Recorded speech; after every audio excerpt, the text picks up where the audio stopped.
క్రీస్తునందు ప్రియులైన సహోదరి సహోదరులకు ప్రభువైన యేసుక్రీస్తు వారి దివ్య నామములో శుభాలు.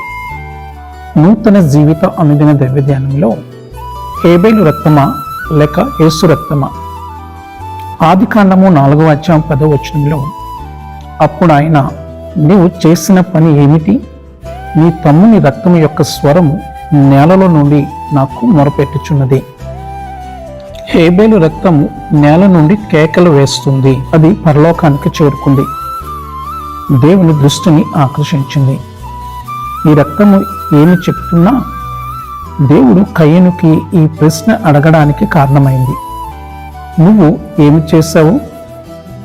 ఆ రక్తము న్యాయం కోసం కేకలు వేస్తుంది. అది ప్రతీకారం కోసం కేకలు వేస్తుంది. దర్యాప్తు అధికారులు నేరస్థానానికి వచ్చినప్పుడు ఇలాగే ఉంటుంది. వారి అన్ని సాధనాలు మరియు సాంకేతికతో వారు చాలా పరిశీలించగలరు, చదవగలరు మరియు ఏమి జరిగిందో అర్థం చేసుకోగలరు. వేలిముద్ర, జుట్టు మరియు రక్తపు మరక వారికి చాలా సమాచారాన్ని ఇవ్వగలదు. ఈ నేరములో రక్తము పరలోకానికి పంపబడిన ఆధ్యాత్మిక సందేశం కూడి ఉంది మరియు అన్ని ఆధారాలు కయ్యను వైపు చూపించాయి. అతనే దోషి. కానీ హెబ్రీ పత్రిక 12వ అధ్యాయం 24వ వచనంలో, క్రొత్త నిబంధనకు మధ్యవర్తి అని యేసునొద్దకు హేబేలు కంటే మరి శ్రేష్టముగా పలుకు ప్రోక్షణ రక్తమునకును మీరు వచ్చి ఉన్నారు. ఈ రక్తము కూడా ఒక సందేశాన్ని మాట్లాడుతుంది. ఇది క్షమాపణ మరియు నీతిమంతులుగా తీర్చబడటం గురించి మాట్లాడుతుంది. ఈ రక్తానికి ముందు మనము దోషులము.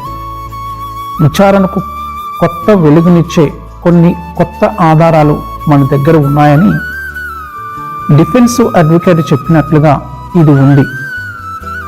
ఈ సాక్ష్యము నా క్లయింట్ దోషి కాదని రుజువు చేస్తుంది.